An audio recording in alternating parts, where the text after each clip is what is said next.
بسم اللہ الرحمن الرحیم مولا یا صلی وسلم دائماً ابدا علی حبیبکا خیر الخلق کلہم۔ حمد کے ان اشعار سے آغاز کرتے ہیں آج کی اس نشست کا، اس پروگرام کا، کہ مجھے بھی تلخ رتوں سے نکال رب سخن، واہ واہ مجھے بھی تلخ رتوں سے نکال رب سخن، واہ واہ، میرا سخن بھی ہو شیریں مقال رب سخن۔ ہاں ہاں سبحان اللہ۔ میں زخم زخم ہوں اہل رعا کی بستی میں، واہ میں زخم زخم ہوں اہل رعا کی بستی میں، تیرا کرم ہے میرا اندمال رب سخن، واہ، تیرا کرم ہے میرا اندمال رب سخن۔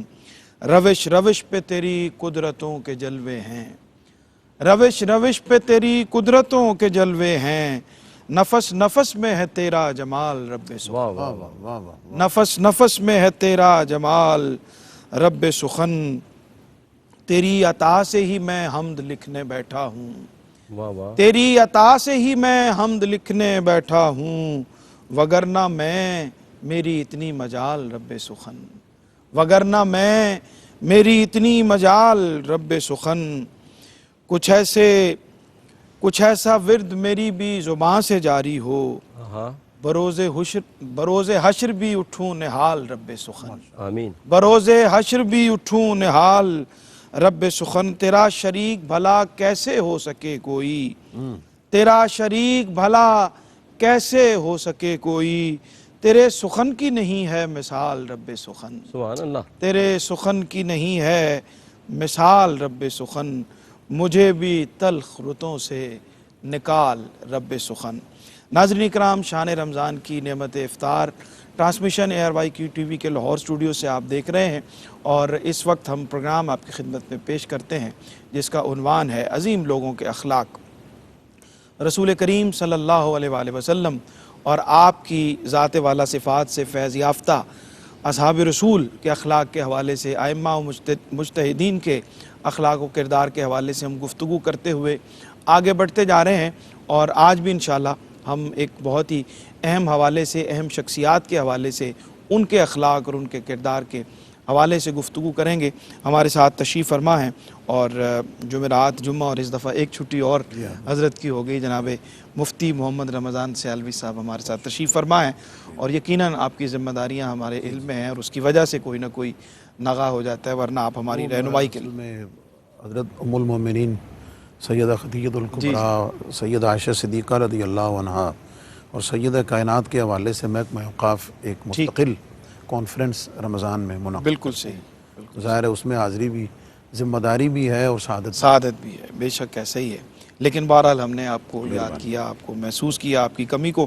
جناب قاری محمد یونس قادری صاحب تشریف فرما ہیں، ہمارے ایئر وائی کیو ٹی وی کا بہت جانا پہچانا چہرہ، میزبان ہوتے ہیں، لیکن ہماری خوش بختی ہے کہ ہمارے ساتھ اس سیگمنٹ میں بطور مہمان تشریف فرما ہوتے ہیں۔ گفتگو کا آغاز کرتے ہیں مفتی صاحب، اور عظیم لوگوں کے اخلاق کے حوالے سے ہم بات کر رہے ہیں، اور امیر المومنین فی الحدیث کا لقب جن کو عطا ہوا حضرت امام بخاری رحمۃ اللہ علیہ، آپ کے حوالے سے آپ کی جو محنت ہے حدیث کو جمع کرنے میں، اس کے حوالے سے تو کوئی دو رائے نہیں ہے، اور بڑے بڑے حیران کن واقعات ہیں کہ ایک ایک روایت کو لینے کے لیے کتنا سفر آپ نے فرمایا، اور وہاں بھی کئی دفعہ ایسا پڑھنے میں آیا ہے کہ آپ اترے بھی نہیں سواری سے، صرف اس کی روایت لی اور چل پڑے کہ وقت بہت کم ہے، اور اتنی محنت آپ نے اپنے کام کے حوالے سے کی۔ لیکن ذاتی حیثیت میں ہم یہ دیکھتے ہیں کہ آپ نے اپنی ذات پر کوئی کسی بھی قسم کا دھبا یا داغ جس کا احتمال بھی کہیں محسوس ہوا، اس سے پیچھے ہٹ گئے اور اس کے قریب نہیں پھٹکے۔ یہ میں سمجھتا ہوں کہ حدیث کے کام کی برکت، اور جتنا بڑا کام وہ کر رہے تھے اس کی برکت تھی کہ آپ نے ہمیشہ ایسی ہر چیز سے جس کے بارے میں ہمارے ہاں ایک سوال آپ کی خدمت میں رکھتے ہوئے میں عرض کر رہا ہوں کہ 1000 دینار آپ نے صرف ایک تہمت سے بچنے کے لیے دریا برد کر دیا، تو یہ بہت بڑا مال کس کو پیارا نہیں ہوتا، لیکن حدیث کا کام کرنے والوں کی علمی، فکری اور کردار کی عظمت کتنی بلند ہوتی ہے۔ بسم اللہ۔ بہت شکریہ جناب محمد بن اسماعیل بخاری رحمۃ اللہ تعالیٰ علیہ، ان کی ذات، ان کی شخصیت، ان کا کام اور حدیث رسول صلی اللہ علیہ وسلم سے کے حوالے سے ان کا امت پر احسان، یہ ایک مستقل باب ہے۔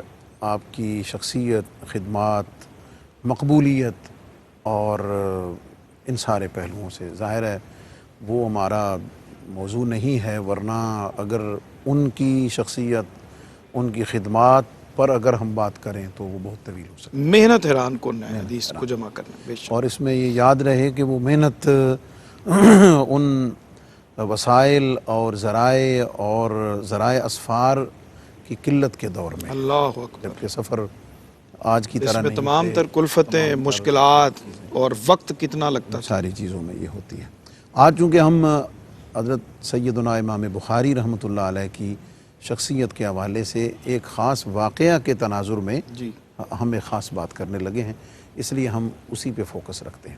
تمہیدی بات یہ ہے کہ چونکہ آپ نے روایت حدیث میں جو کام کیا اس کی بنیادی طور پر خود آپ کی اپنی شخصیت کی ثقافت، امانت، عدالت، عبادت، ریاضت اور شخصیت پر ہے۔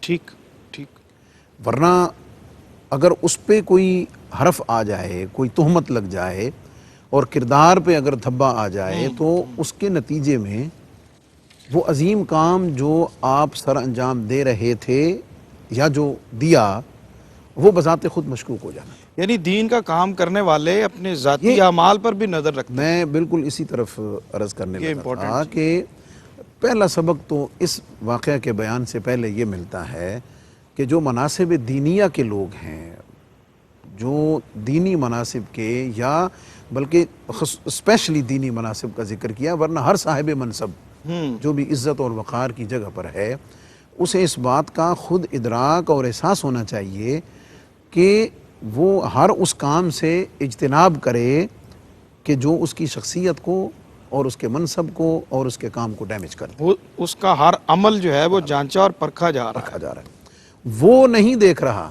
لیکن اسے بہت دیکھ رہے ہیں۔ ٹھیک ٹھیک، ایک تو یہ بات۔ اب اس کے تناظر میں، اس سینیریو میں واقعہ یہ ہے کہ حضرت امام بخاری رحمۃ اللہ علیہ کشتی میں سفر کر رہے تھے اور 1000 دینار یہ ناظرین و سامعین کے لیے کہ سونے کے سکے، اللہ اکبر، درہم چاندی کا ہوتا ہے، دینار سونے کا ہوتا ہے، تو 1000 دینار آپ کے پاس تھے اور سفر کر رہے تھے۔ تو جیسے آپ کے برابر میں کوئی شخص بیٹھا ہوا ہو تو آپ اس سے گپ شپ کرتے ہیں اور وقت گزارتے ہیں، تو جو برابر میں شخص بیٹھا ہوا تھا اس سے جب بات چیت ہوئی تو ایسے برسبیل تذکرہ کسی بات پر حضرت امام بخاری نے فرما دیا کہ میرے پاس 1000 دینار ہے۔ ٹھیک، بات ہو گئی۔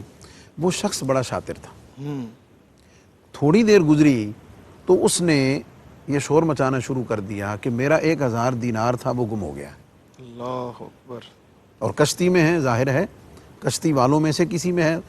تو اب لوگوں نے کہا بھی کوئی بات نہیں، لوگوں کی تلاشی لیتے ہیں، چیک کرتے ہیں کس سے نکلتا ہے۔ اب جب ایک سائیڈ سے تلاشی لی، سب سے لیتے حضرت امام بخاری کے پاس آئے، جب ان کی تلاشی لی تو ان کے پاس بھی نہیں نکلا۔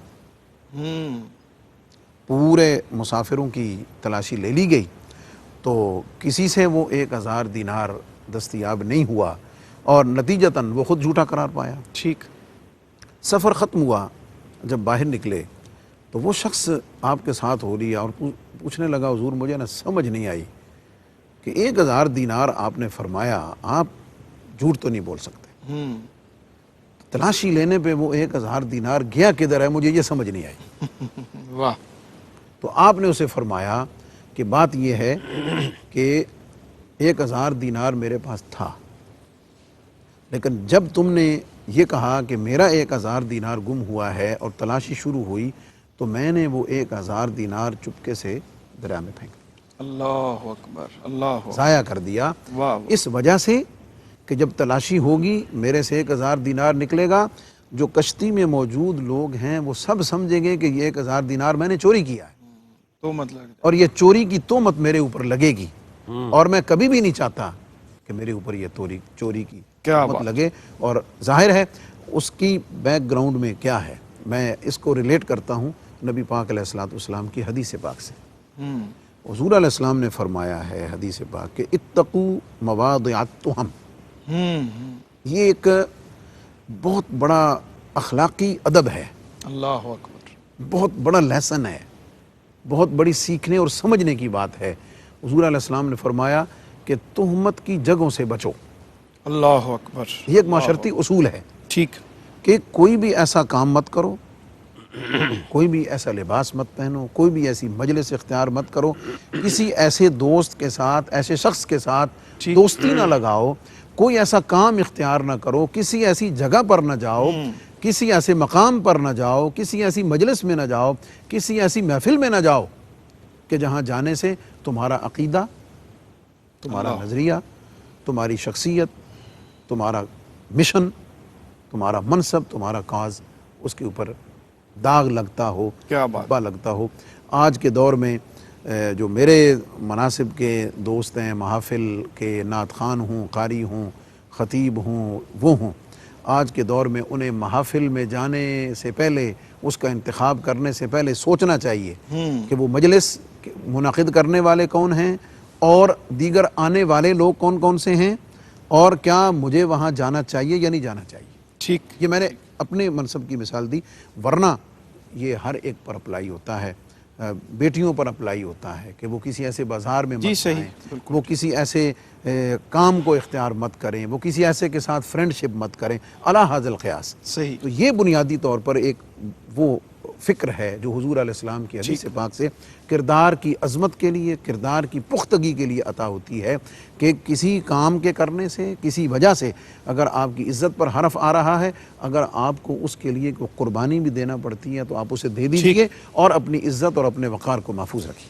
بالکل ٹھیک ہے. ناظرین اکرام، بہت کمپریہنسو جواب اس سوال کے تناظر میں حضرت امام بخاری رحمۃ اللہ علیہ، اور اس سے ہوتے ہوئے ہم نے اس کو عمومی طور پر جو ذمہ داریاں ہماری معاشرتی بنتی ہیں، خاندانی بنتی ہیں، اخلاقی بنتی ہیں، انفرادی بنتی ہیں، اس پر بھی ہم نے مفتی صاحب سے رہنمائی لی. ایک چھوٹا سا وقفہ ہے، ہمارے ساتھ رہیے، لوٹتے ہیں ایک مختصر سے وقفے کے بعد. جی ناظرین، خوش آمدید کہتے ہیں وقفے کے بعد آپ کو. پروگرام دیکھ رہے ہیں آپ عظیم لوگوں کے اخلاق، نعمت افطار، ARYQ TV کے لاہور اسٹوڈیو سے. اور بریک پہ جانے سے پہلے ہم حضرت امام بخاری رحمۃ اللہ علیہ کے حوالے سے ایک بہت ہی خوبصورت واقعہ اور اس کے تناظر میں بہت ساری جو اخلاقی خوبصورتیاں ہیں وہ ان کا ذکر ہم سن رہے تھے.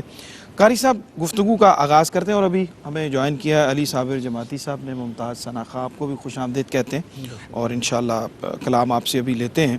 قاری صاحب، گفتگو آپ کے ساتھ متصل ہوتے ہوئے ہمارے جو ائمہ اکرام ہیں، مجتہدین ہیں، علماء ہیں، اور دیگر ہم تاریخ کے بے شمار واقعات میں دیکھتے ہیں کہ وہ ایک طرف تو علم کی ترویج میں انہوں نے اپنا بہت بنیادی کردار ادا کیا کہ اپنے تلامذہ میں علم، ادب، تحقیق کی وہ تمام ترجیحات اور تمام صورتیں ان کے ذہن میں، ان کی فکر میں پیدا کی، لیکن اس کے ساتھ ساتھ اپنے ساتھ جڑے ہوئے لوگوں کی ضروریات کا بھی خیال رکھتے رہے، تلامذہ کا خاص طور پہ. اور اس حوالے سے بے شمار مثالیں ہیں.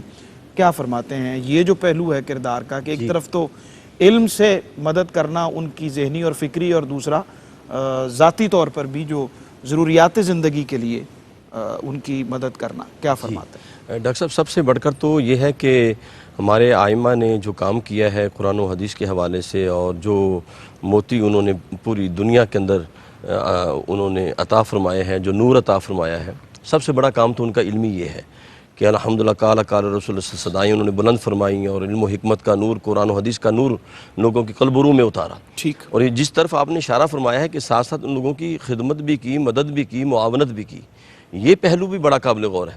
آپ دیکھیں امام اعظم ابو حنیفہ رحمۃ اللہ تعالی علیہ، آپ کے جو بڑے معتبر شاگرد ہیں، یہ ساری فقہ انہی سے چلی ہے نا.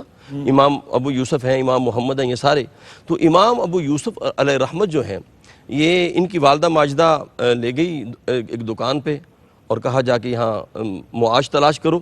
لیکن آپ وہاں کی بجائے، ایک روایت میں والدہ کا آتا ہے اور ایک روایت میں والد کا بھی آتا ہے، لیکن والدہ کی ایک روایت کے اندر آتا ہے کہ ان کی لے گئی دکان پہ، آپ یہاں معاش تلاش کرو اور رزق حاصل کرو. مہینے کے بعد جب اس نے کہا جی آپ تنخواہ کیا ملی ہے، تو اس نے کہا جی میں تو گیا ہی نہیں. تو وہ سارا واقعہ بتایا کہ میں وہاں پر گیا تھا اور امام اعظم ابو حنیفہ کی بارگاہ میں حاضر ہو گیا، تو انہوں نے کہا تعلیم حاصل کرو. تو میں نے اپنا سارا ماجرا بیان کیا کہ میں تو معاش کی تلاش میں نکلا ہوں، تو آپ نے فرمایا یہ تیرا معاش کا سلسلہ یہ بھی میں پورا کروں گا، تو نے علم حاصل کرنا ہے، اللہ قرآن اور حدیث کا نور حاصل کرنا ہے۔ جب مہینہ پورا ہوا قبلہ ڈاکٹر صاحب، تو آپ نے ایک تھیلی بھی عطا فرما دی، فرمایا یہ اپنے گھر والوں کو دے دینا۔ جب گھر جا کے تھیلی کھولی انہوں نے تو اس میں 100 درہم موجود تھے، 100 درہم موجود تھے۔ آپ بڑے حیران ہوئے، یہاں تک کہ صرف 1 ماہ نہیں، روایت کے اندر آتا ہے کہ 10 سال تک امام اعظم ابو حنیفہ رحمۃ اللہ تعالی علیہ اس کی مالی معاونت فرماتے رہے، اور پھر علم کے اس مقام پہ آپ کو کھڑا کیا۔ وہ زانو تلمذ انہوں نے طے کیا امام اعظم کی بارگاہ میں، وہ مقام عطا ہوا جناب، پھر آپ امام بنے، آپ قاضی بنے، اور پھر آپ اندازہ کریں پھر امام محمد کے آپ استاد، پھر آگے امام محمد کے امام شافعی، امام محمد انہوں نے پڑھایا، امام شافعی ان کے سامنے زانو تلمذ طے کرتے رہے، پھر امام شافعی کے آگے جو شاگرد ہیں امام احمد بن حنبل ہیں، اور پھر ابھی جو قبلہ مفتی صاحب ذکر کر رہے تھے امیر المومنین فی الحدیث کا ذکر ہو رہا تھا امام بخاری کا، تو امام بخاری آگے امام احمد بن حنبل کے شاگرد، تو یہ سارا فیض امام اعظم ابو حنیفہ کا نظر آتا ہے۔ تو انہوں نے نہ صرف علم کا نور عطا کیا بلکہ ان کی خدمت کی اور ان کے معاش کا بھی خیال کیا۔ اعلیٰ حضرت فاضل بریلوی رحمۃ اللہ تعالی علیہ کے معمولات میں یہ بات آتی ہے، اگر آپ کے پاس روسی طلبہ آتے تو ان کے لیے روسی کھانا ہوتا، اگر ہندی طلبہ ہوتے تو ہندی کھانا آتا، یعنی ہر قسم کے کھانے بھی، اور ہر عید پہ انہیں سوٹ بھی دیے جاتے، کوئی تہوار آتا تو ان کو اعلیٰ حضرت فاضل بریلوی رحمۃ اللہ تعالی علیہ تحائف سے بھی نوازتے۔ تو یہ ہمارے ائمہ کا دستور رہا، جہاں انہوں نے علم عطا کیا وہاں انہوں نے معاشی طور پر بھی ان کے اوپر دست شفقت رکھا۔ بالکل ٹھیک ہے مفتی صاحب، قبلہ گفتگو کا ایک پہلو اور بھی ہے، اور اس پہ بات کرنے سے پہلے کہ ہمارے ائمہ مجتہدین اور علماء اور فقہاء کے نزدیک ان کا آپس میں جو تعلق تھا، ایک دوسرے کا باہمی احترام تھا، اور خود بڑے مقام پر فائز ہوتے ہوئے بھی دوسروں کو بڑا کہتے رہے۔ اس پہ بات کرتے ہیں ذرا، میں سمجھتا ہوں کہ اہم پہلو ہے، لیکن پہلے کلام شامل کرتے ہیں اور پھر اس پہ بات کرتے ہیں۔ علی صابر جماعتی ہمارے ساتھ موجود ہیں، بسم اللہ، کلام عطا فرمائیے۔ رتبہ سرور کونین جو پہچان گیا،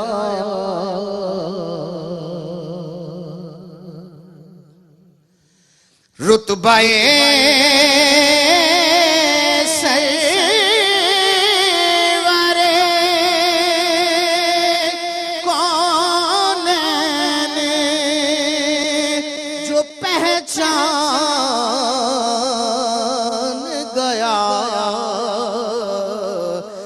دار فانی سے سلامت لیے ایمان گیا، دار فانی سے سلامت لیے ایمان گیا،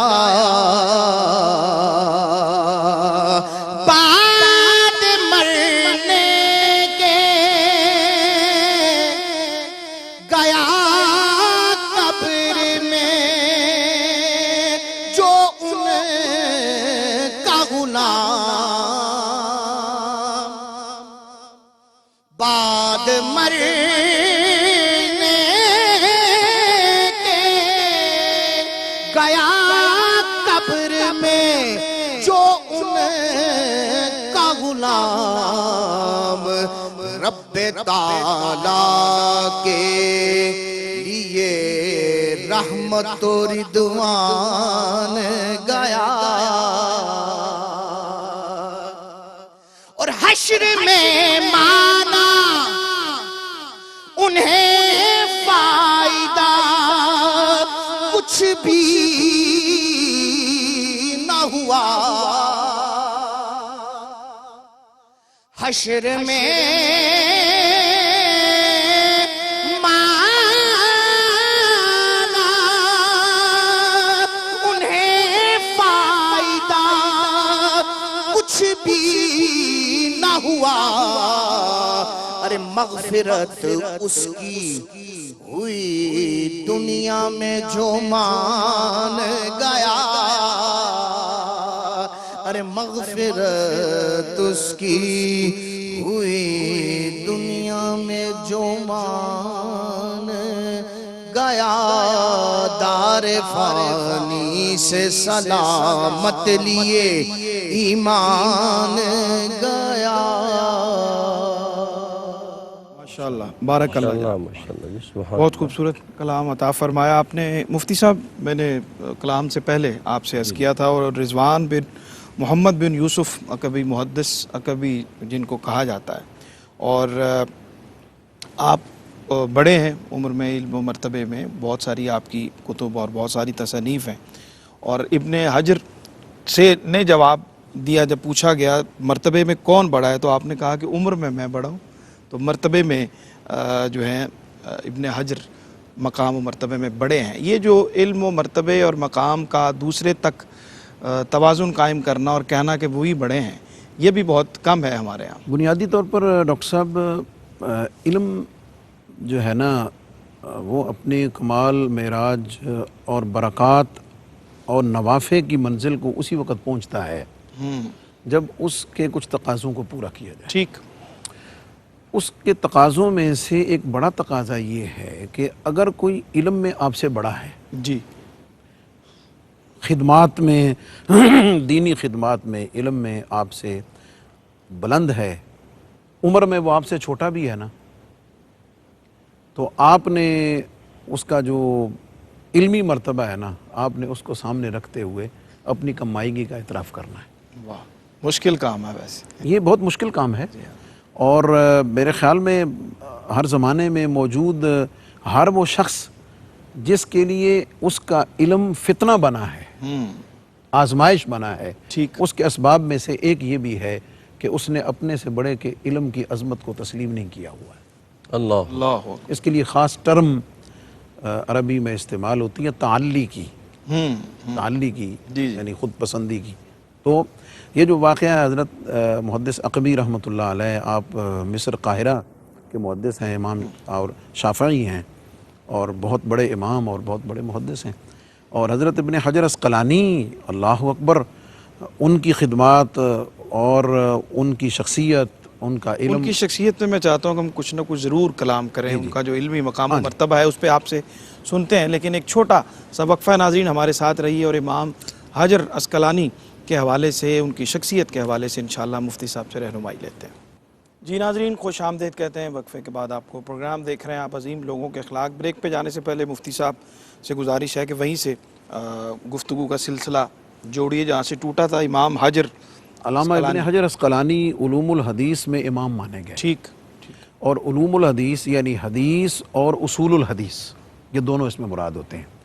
تو دونوں میں شاید ہی کوئی پہلو ہو جس پر آپ کی ضخیم کتاب نہ ہو، اور آپ کی کتابوں کی تعداد 150 سے زیادہ ہے. اللہ. اور کمال یہ ہے کہ آپ کی کتابیں آپ کی زندگی میں شائع ہوئیں، اور بادشاہ اور امیر لوگ ایک دوسرے کو آپ کی کتابیں بطور تحفہ دیا کرتے. سبحان اللہ. اتنی مقبولیت تھی. ماشاءاللہ. آپ کی مشہور کتابوں میں بخاری شریف کی شرح فتح الباری، جس کے بارے میں یہ ملتا ہے کہ اگر امام ابن حجر عسقلانی کوئی اور کتاب نہ لکھتے تو ان کی خدمت اور ان کی شہرت کے لیے یہی کافی تھی. واہ. الاصابہ فی تمییز الصحابہ، تہذیب التہذیب، یہ وہ کتابیں ہیں کہ حدیث پر کوئی کام کرنے والا شخص ان 3 کتابوں سے بے نیاز ہو ہی نہیں سکتا. اللہ اکبر. اللہ. ابن حجر عسقلانی کا بہت بڑا مرتبہ، اور محدث عقبی رحمۃ اللہ علیہ جو ہیں ان کا بھی بڑا کام ہے. فقہ شافی میں آپ بہت بڑے امام ہیں، لیکن امام عقبی کی عمر زیادہ ہے، عمر میں زیادہ تھے.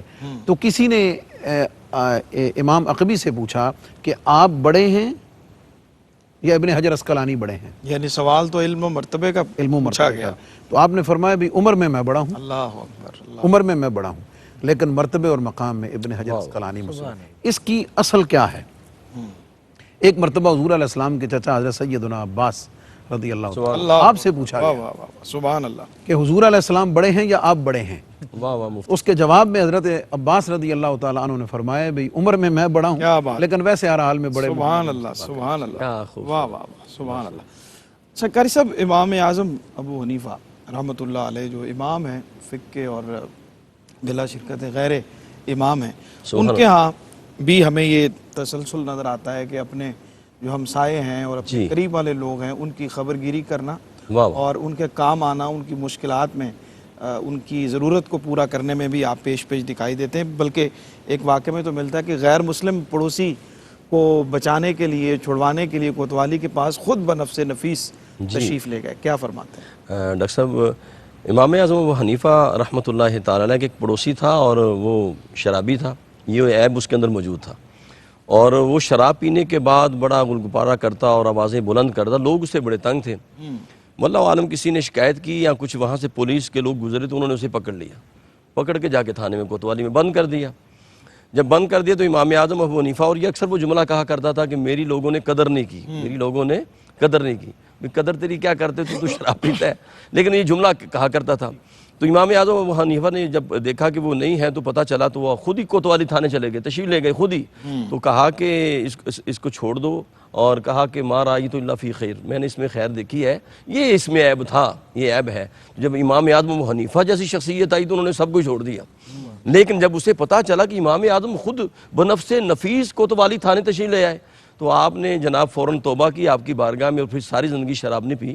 امام اعظم ابو حنیفہ کہیں جنازہ پڑھانے کے لیے تشریف لے گئے تو ایک دھوپ تھی اور کڑی دھوپ تھی، تو کچھ لوگ سائے میں کھڑے تھے، کسی دیوار کی سائے میں، تو آپ نے لوگوں نے کہا جی آپ اس دیوار کے سائے میں آ جائیں۔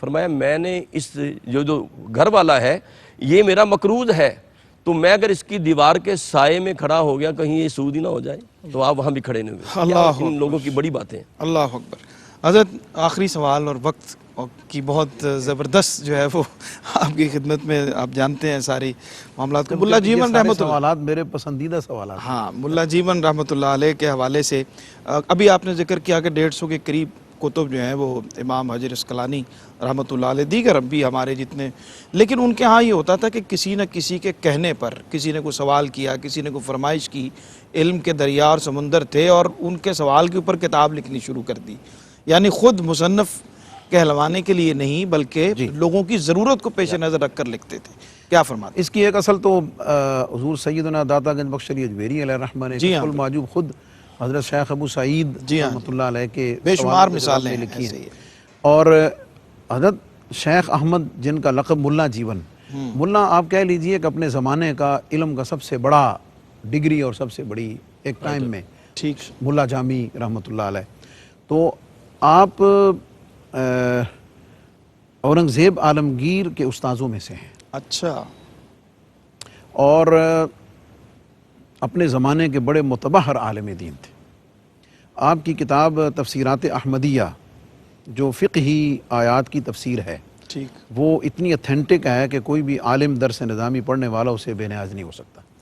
آپ کی لکھی ہوئی کتاب نور الانوار، یہ اصول فقہ کی کتاب ہے، ٹھیک، جو اصل میں المنار کی شرح ہے، ٹھیک، یہ آج بھی صدیوں کے بعد درس نظامی کے سلیبس میں موجود ہے، اچھا، جو سبقن پڑھائی جاتی ہے۔ اچھا، جو سوال ہے اس سے ریلیٹڈ کیا ہے کہ آپ تشریف لے گئے حج کے لیے اور اس کے بعد مدینہ منورہ تشریف لے گئے، تو آپ فرماتے ہیں کہ میں نے جو منار ہے کتاب اصل، وہ میں نے مدینہ منورہ کے جو امام خطبہ اور وہاں پر مدرسین اور علماء تھے، میں نے ان کو پڑھائی ہے۔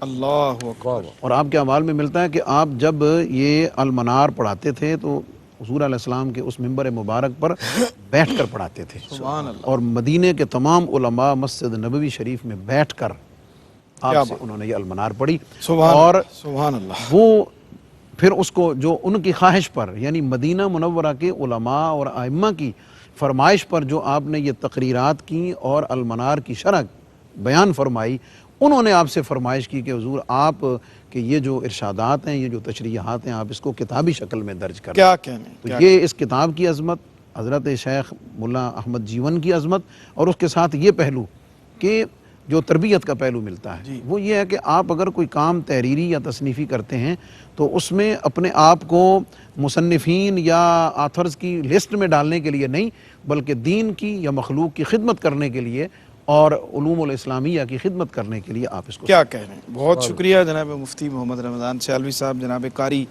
محمد یونس قادری صاحب، جناب علی صابر جماعتی صاحب۔ ابھی ہم کلام آپ سے لیتے ہیں۔ آج 23 مارچ ہے، یوم پاکستان ہے، اور یہ وطن اللہ کی بہت بڑی نعمت ہے، اس پہ ہم یقیناً کچھ بات کر سکتے تھے، لیکن حضرت احمد ندیم قاسمی رحمۃ اللہ علیہ ان کے ان اشعار کے ساتھ آپ سے اجازت چاہنی ہے، اس دعا کے ساتھ کہ خدا کرے کہ میری عرض پاک پر اترے وہ فصل گل جسے اندیشہ زوال نہ ہو، یہاں جو پھول کھلے وہ کھلا رہے صدیوں، یہاں خزاں کو گزرنے کی بھی مجال نہ ہو، یہاں جو سبزہ اگے وہ ہمیشہ سبز رہے، اور ایسا سبز کہ جس کی کوئی مثال نہ ہو۔ خدا کرے کہ نہ خم ہو سرے وقار وطن، اور اس کے حسن کو تشویش ماہ و سال نہ ہو، ہر ایک فرد ہو تہذیب و فن کا اوج کمال، کوئی ملول نہ ہو کوئی خستہ حال نہ ہو۔ خدا کرے کہ میرے ایک بھی ہم وطن کے لیے، خدا کرے کہ میرے ایک بھی ہم وطن کے لیے حیات جرم نہ ہو، زندگی وبال نہ ہو۔ کیا بات۔ ڈاکٹر سرور نقشبندی کو اجازت دیجیے، انشاءاللہ کل آپ سے ملاقات ہوگی۔ کلام شامل کرتے ہیں علی صاحب رضوی۔ رحمت برس رہی ہے محمد کے شہر میں، رحمت برس رہی ہے محمد کے شہر میں، ارے ہر شے میں تازگی ہے محمد کے شہر میں، آتے ہیں بخشوانے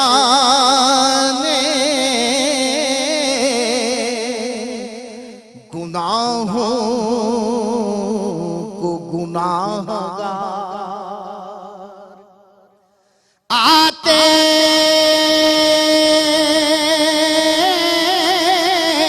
ہیں بخشوانے گناہوں کو گناہگار، ارے قسمت بدل رہی ہے محمد کے شہر میں، ایسا لگا کہ سامنے خود آ گئے حضور، ایسا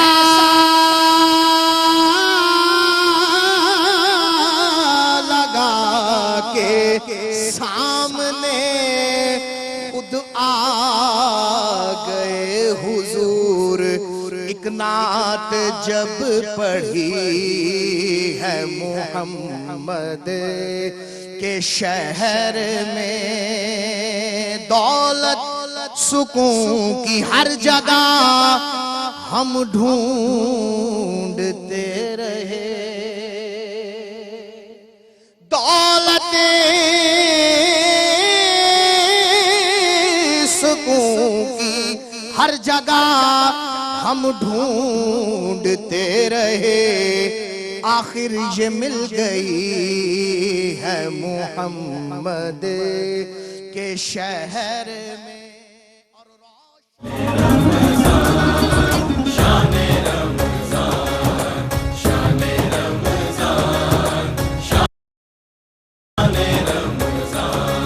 ہے مومنوں کے دل کا اجالا